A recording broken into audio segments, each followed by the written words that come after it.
Eu já cansei de chamar o Moro de mentiroso, já cansei de chamar o Dallagnol de mentiroso, já cansei de chamar os juízes da 4º TRF que me julgaram sem ler o processo, sabe, que mentiram no processo, e, sabe, o processo e perceber a farsa a que o Brasil foi submetido com a minha prisão, sabe, de uma pessoa sem caráter como o Moro.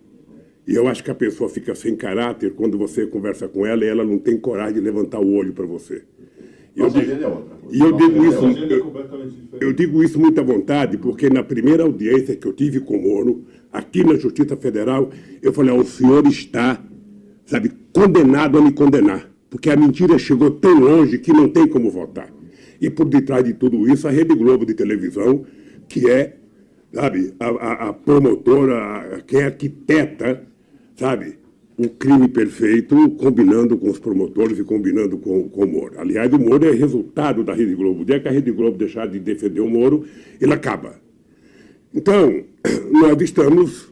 Eu tô aqui muito tranquilo, estou mais preocupado com o povo brasileiro que está passando fome, que está desempregado.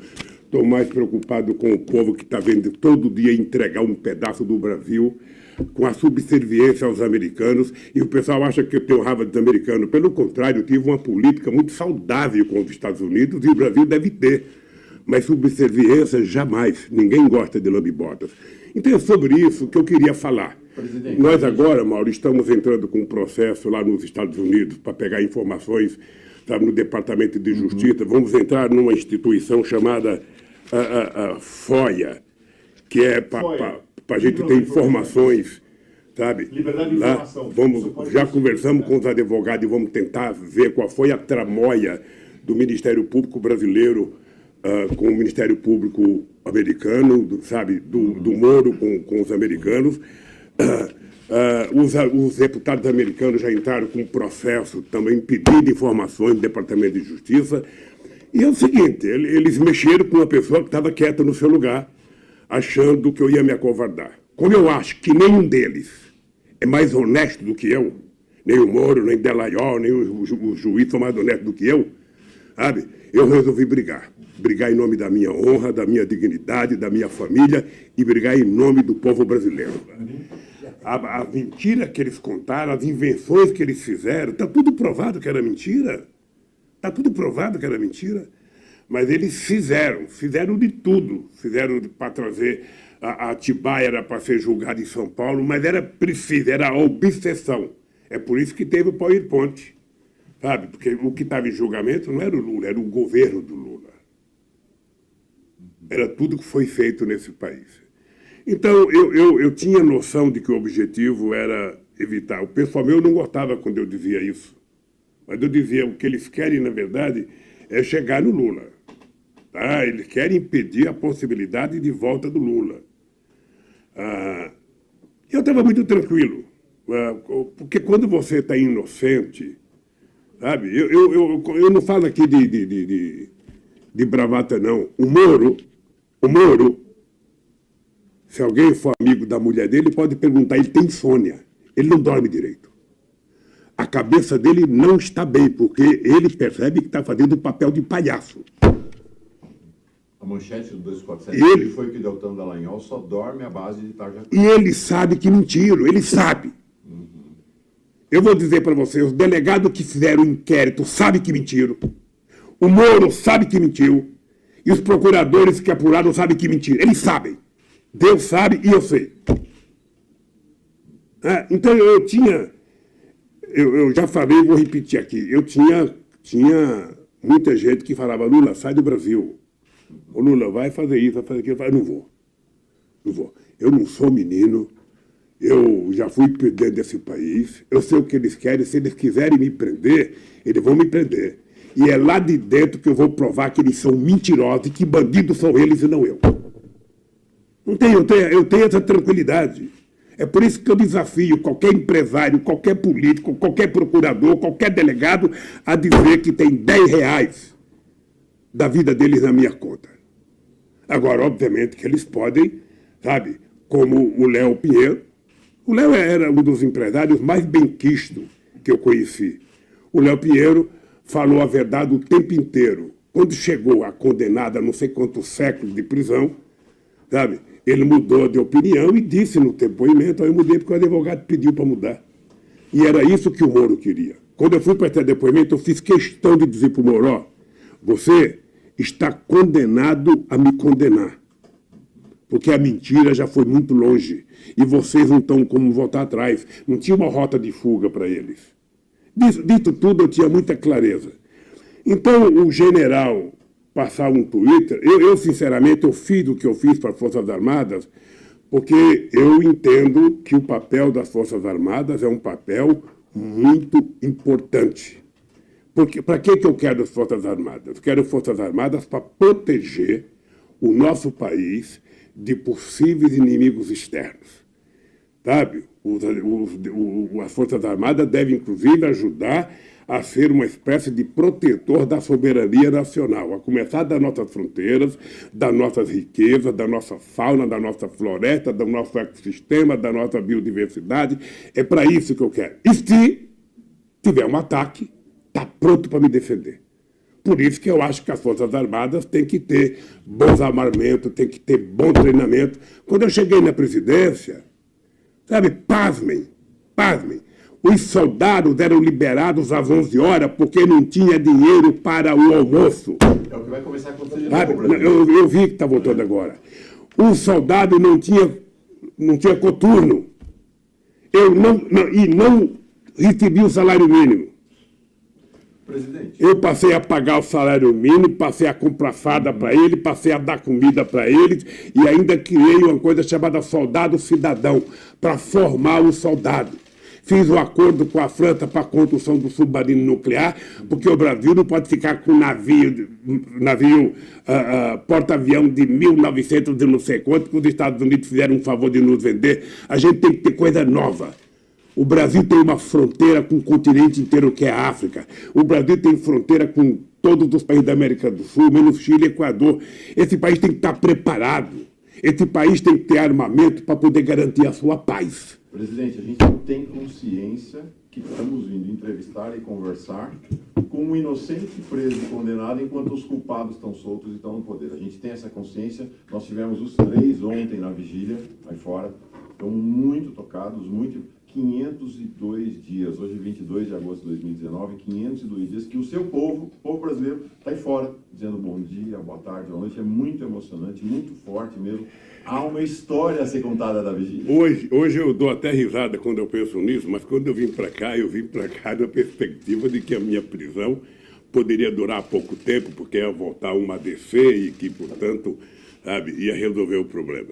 Essa semana já faz 502 dias.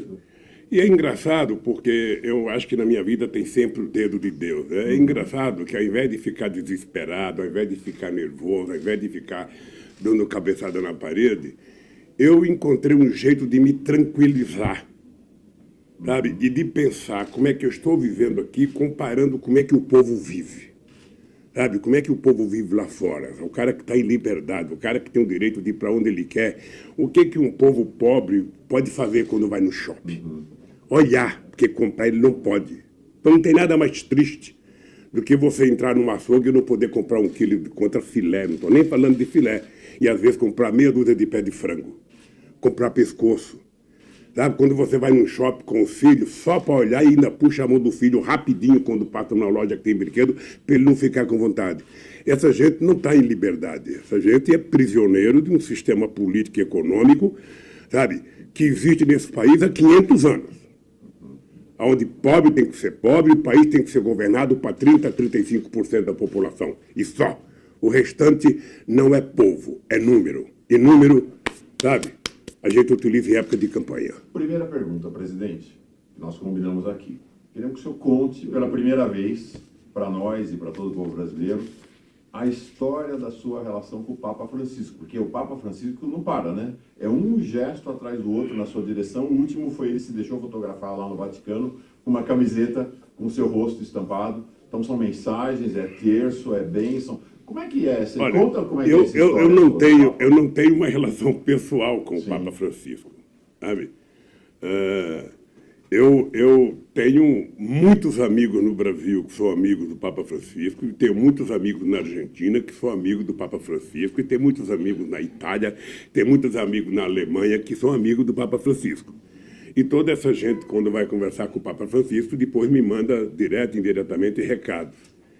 E o dia que eu sair daqui, espero que não seja, sabe, não esteja muito longe, o dia que se fizer justiça nesse país, uma das coisas que eu quero fazer é visitar o Papa. Assim? Obviamente que vai depender, porque não em função da solidariedade que ele tem feito, sabe, a mim e ao meu processo, mas pelo que ele representa em defesa do povo pobre. É o único líder mundial que tem autoridade moral de falar em nome do povo oprimido do planeta Terra. É o único. Então, eu acho que esse homem merece admiração, merece respeito, sabe? Eu tenho um grande amigo, que é um grande amigo dele, que é o Dom Cláudio Umes, sabe? Você conhece o Leonardo Boff, também tem muito amigo. E tem muita gente na Argentina. Muito argentino, sabe? Antes e depois da minha prisão. Vocês dois são os maiores líderes mundiais hoje, de fato. O senhor imagina os dois liderando um movimento contra esse avanço do neofascismo, contra a destruição do mundo, em defesa dos pobres e dos perseguidos? Você sabe que chegou a ser aventado em 2002, logo que ele foi eleito, a possibilidade de ter um programa do Papa Francisco e meu falando sobre a fome no mundo. Eu não sei por que isso não foi para frente. Um grupo de pessoas pensou isso, conversaram comigo na Espanha e depois disso não mandou, né? Mas eu penso que muito mais o Papa, ou seja, ele é uma referência que tem que ser levada muito a sério, sabe? Ele deve estar sofrendo muitas pressões, porque o conservadorismo na igreja também não é brincadeira, e eu gostaria imensamente de, sabe, ele já está numa certa idade, eu estou numa certa idade, ou seja, a gente não tem muito tempo. Então, quando a gente está numa certa idade, a gente começa a ter clareza que a natureza é implacável. E antes da natureza ser implacável, a gente precisa, então, encontrar as pessoas que pensam, sabe, o mundo do mesmo jeito. Legal. Obrigado, presidente. Paulo, vou perguntar uma coisa. Nós estamos vivendo hoje uma situação meio surrealista. Nós temos, assim, um presidente que, há algumas semanas, demitiu um cientista renomado, respeitado, do INPE, com o argumento de que o INPE publicava um retrato falso do desmatamento. O sujeito foi demitido. Semanas depois, ele está vendo o desmatamento cresce, as queimadas vêm, estão chegando no céu. Ele agora diz, né, que talvez sejam as ONGs que estejam queimando, os governadores que são os responsáveis estão deixando de queimar. Eu queria que você, assim, você imaginava que a gente pudesse chegar um dia, ter um presidente que tenha, assim, essa disfarçatez de primeiro ficar perseguindo a verdade, e depois, quando a verdade se manifesta, ele põe a culpa. Não lembra aqueles métodos da ditadura, que a culpa era dos comunistas, a culpa é de não sei o quê, e nunca tem responsabilidade nenhuma? Eu penso que é muito difícil. Uma vez, em 2003, quando eu fui a Davos participar do Fórum Mundial, eu encontrei com o Clinton, e numa conversa que eu tive com o Clinton, eu estava preocupado com a guerra do Iraque, e eu fui conversar com o Clinton, e ele falou: olha, Lula, lá nos Estados Unidos, a gente tem como cultura de um ex-presidente não dar palpite sobre a governança de quem está governando. Então, eu, sinceramente, não gosto de ficar analisando, sabe, o Bolsonaro. Ele foi eleito para governar. Agora, o que ninguém esperava, e nem o mais fanático das pessoas que defenderam, que ele fosse tão ogro, que ele fosse tão, sabe, fora de controle. Sabe, não imagine que ele é bobo, não, ele faz tipo. Ele faz tipo, ele acha engraçado. Ele acha engraçado tudo que ele fala, todas as bobagens que ele fala, tudo que ele, sabe, as panaceias de que o mundo não é redondo, a panaceia de que ninguém foi para a Lua, a panaceia de que as fotografias são mentirosas, a panaceia que as ONGs é que estão tocando fogo. Olha, esse cidadão mandou embora, sabe, o pesquisador do INPE, que é uma pessoa de conhecimento técnico e científico respeitável no mundo inteiro, a troco de uma bobagem. Sabe, esse cidadão, se quiser saber quem está tocando fogo, é só pegar as fotografias de satélites, é só saber quem é o proprietário da terra e aí atrás do proprietário da terra que está queimando para saber quem é que botou fogo aqui. Se o dono da terra não reclamou, não foi na polícia da queixa de que teve um incêndio na terra dele, é porque foi ele que tocou fogo. E estão tentando aproveitar isso enquanto esse cidadão é governo do Brasil. Então, eu acho que o Brasil não merece. Sinceramente, eu acho que todo o país suporta a gente. Os Estados Unidos estão suportando o Trump, que é outro, ou seja, sabe, é o Bolsonaro rico, ou seja, o Bolsonaro do mundo rico, porque a quantidade de bobagem que ele fala também. Eu acho que o cargo de presidente exige que você tenha uma certa liturgia de respeito com a sociedade. Não é uma questão de formação cultural, escolar, não. É uma questão de formação política, de compreensão, sabe, do papel, da cadeira que você está sentando, do papel que você pode exercer. Aquele negócio de ficar dizendo eu mando, eu posso, é eu que mando, é eu que posso. Você nunca ouviu da minha boca a palavra, você sabe quem eu sou? Eu mando, nunca. Até porque eu sei que ser presidente da República é você prestar serviço à sua pátria por um prazo determinado. E ele não, ele se acha o... Eu não sou daqueles que acham que ele não presta porque está indicando o filho dele para ser embaixador. Eu não indicaria, mas é um direito dele indicar. Quem tem a responsabilidade é o Senado, que vai ter que julgar se o filho dele é tecnicamente, culturalmente preparado para tratar de política externa na Embaixada do Império. Sabe? A pessoa tem que saber cuidar, tem que saber falar de comércio exterior, tem que saber falar de guerra, de conflito. Eu quero saber do filho dele, não porque eu sou hambúrguer. Eu sei fazer churrasco, então não posso ser embaixador porque eu sei assar, queimar uma picanha. Agora, o senhor nunca nomeou um parente para um posto? Eu acho que nem nomeei e nem pode nomear. Eu lembro que quando o Fernando Henrique Cardoso tinha a filha dele trabalhando como secretária, eu achei que, pelo menos a secretária, o cara pode ter. Se o cara quer uma secretária de confiança, pode ter. Mas não é legal. Não é legal. Você tem que confiar. Por que eu defendi a ideia de não ter primeira-dama? Aquele papel da primeira-dama. A mulher do presidente tem que ter um cargo, uma função. Não. A mulher do presidente ela tem que ser companheira do presidente. Acompanhá-lo, ajudá-lo a fazer as coisas. Mas para cuidar de política social, está cheio de mulheres e homens aí preparados, formados, que estudaram para isso. E é importante você colocar essa gente para trabalhar.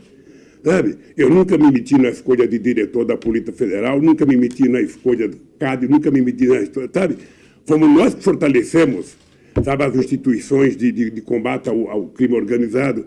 Mas não é um problema do presidente se meter, eu não quero um cargo para mim, eu quero um cargo para o país. Sabe? Então, a visão dele é uma visão chula, mas é uma visão de toda a formação política dele, de todo o meio ambiente que ele convive. Ele é, sabe... Ele e os milicianos não são brincadeira, sabe? Eles fazem e não têm pudor de falar o que eles fazem. Lamentavelmente, faz quantos anos que a gente não ouve falar na palavra povo, faz quanto tempo que a gente não ouve falar na palavra crescimento econômico, faz quanto tempo que a gente não ouve falar em distribuição de renda, sabe? É só corte, corte, corte, corte, corte e ajuste, corte, corte, corte e ajuste, sabe? E não existe povo. Não existe a palavra chamada povo. Povo é um número, sabe? E esse Guedes vai vendendo o Brasil como se fosse uma loja na 25 de março. Vai fazendo liquidação, vai fazendo promoção.